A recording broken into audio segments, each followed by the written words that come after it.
संतान पवित्र हो जाती है, इसलिए उसका एक ही पति होता है। तो बोली दादा मेरे पति का कृष्ण। अब बात पहुंच भी दूर दूर तक गई, भोजराज जी को भी पता चल गया, पर वो भी इतने पक्के और सच्चे थे, उन्होंने बोला मेरी शादी मीरा से होगी। और मीरा कहती है कि हे कृष्ण, मैं तब मानू अगर तू मुझसे सचमुच में शादी करने आए।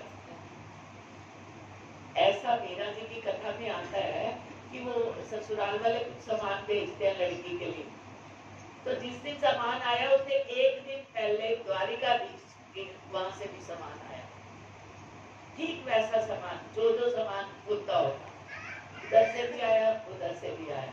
और रात को मीरा सोई और श्री कृष्ण ने उससे शादी करी और उसके हाथों में मेहंदी लग गई। उसके वस्त्र इतने सुंदर इतने बढ़िया, और जब वो उठती है तो कहती है तू बहुत खुश है कि माँ आदि कृष्ण आए, कृष्ण ने मेरे से शादी करी और कृष्ण ने मेरे को सारा सामान भेजा है। माँ सारे हैरान, दोनों ट्रंक खोले गए, वही सामान उसमें भी था वही उसमें था। फर्क क्या था कि जो मीरा जी का सामान द्वारिकाधीश से आया था ना, इतना खूबसूरत था, ऐसे ऐसे हीरे थे जो दुनिया में नहीं मिलते।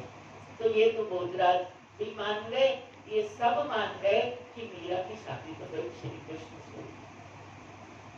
अब मीरा ससुराल चली जाती है।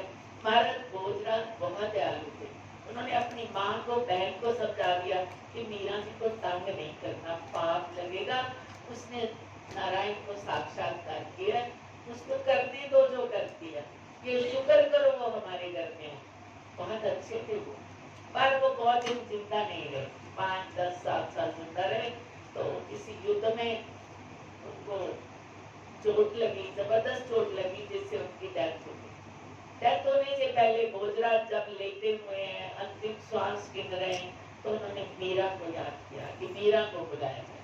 भोजराज का भाई खड़ा है, भाभी, माँ, बहन, मुद्दाबाई, और मीरा जी को बुलाया गया। तो उन्होंने कहा मीरा, मैं मानता हूँ घर में कोई माने ना माने कि तू श्री कृष्ण को प्रकट कर सकती है। मीरा आज कुछ ऐसा गा कि मैं तेरे उस इष्ट देव को देखते देखते प्राण त्याग कर दूं। और मीरा ने गाया, मीरा ने कितना मधुर भजन गाया और भोजराज जी के माथे पे हाथ रखा।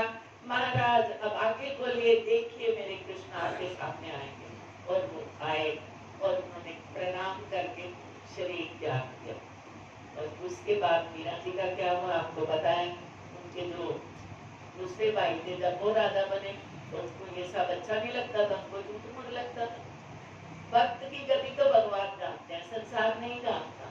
वो कहेगा भी तो लोगों ने ऐसे ही करता है, इसको बड़ा पता चलता।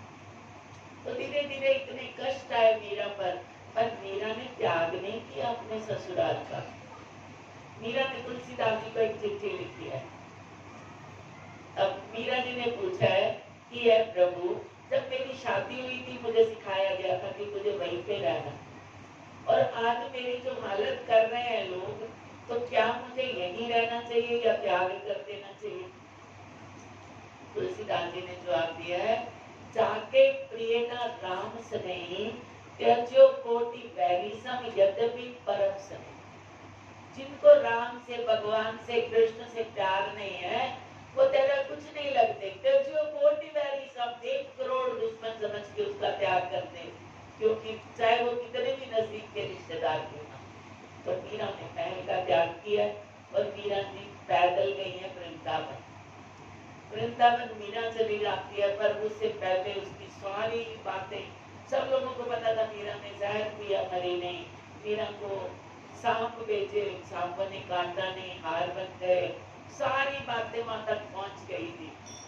तो वहां जाके एक जीव गोस्वामी नाम के संत थे, उस समय के बहुत बड़े संत थे, पर वो ना लेडीज से पर्दा रखते थे।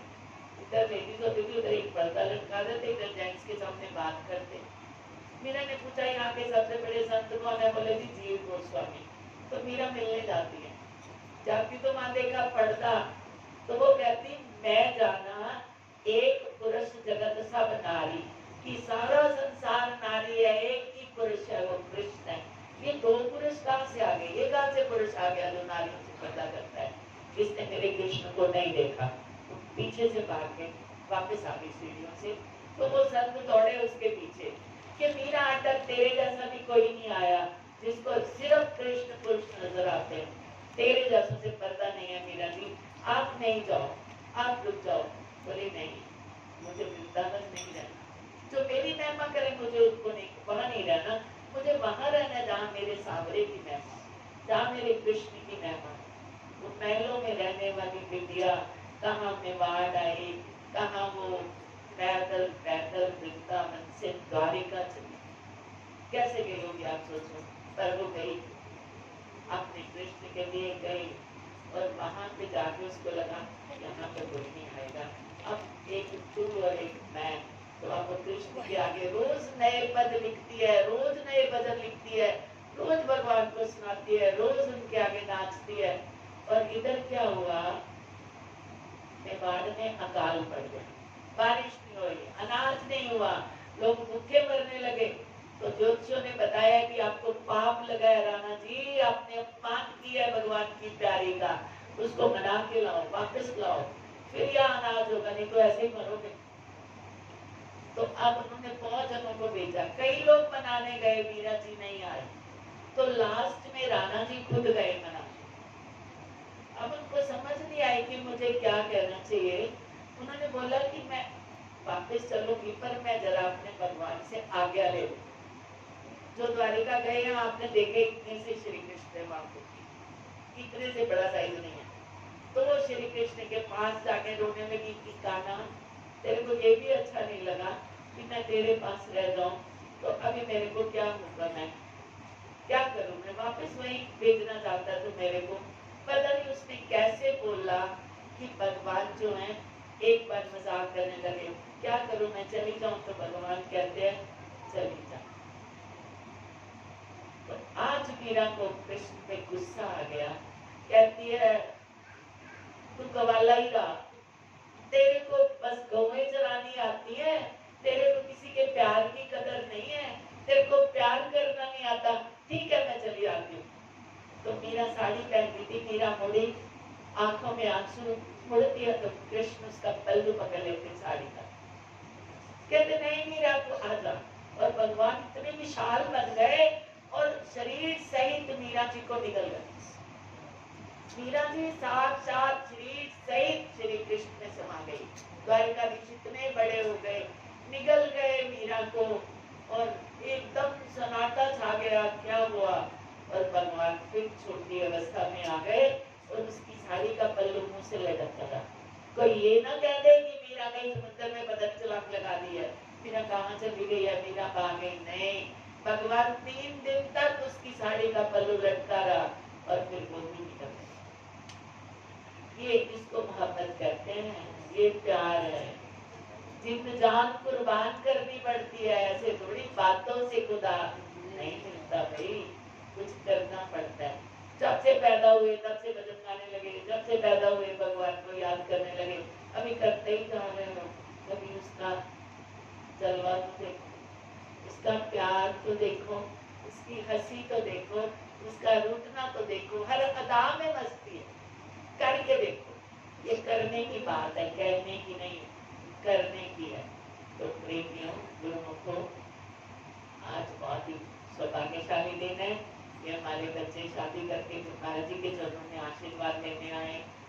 महाराज जी तो हर चीज का स्वागत करते हैं, जब भी आओ, जब जाग आ गई पूछो, जब भी आओ, गुरु दरबार की तरफ से, महाराज जी की तरफ से बच्चों को बहुत बहुत आशीर्वाद, प्यार।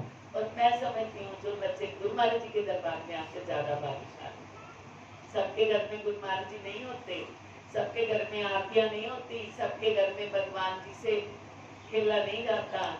खेलना तो सबको है, कोई दुनिया से खेल रहा है, कोई ठाकुर से खेल रहा है, वो भाग्यशाली है जो मेरे भगवान से खेल रहा है। तो गुरु महाराज जी का बहुत बहुत आशीर्वाद, प्यार, घर वालों को बहुत बहुत मुबारक।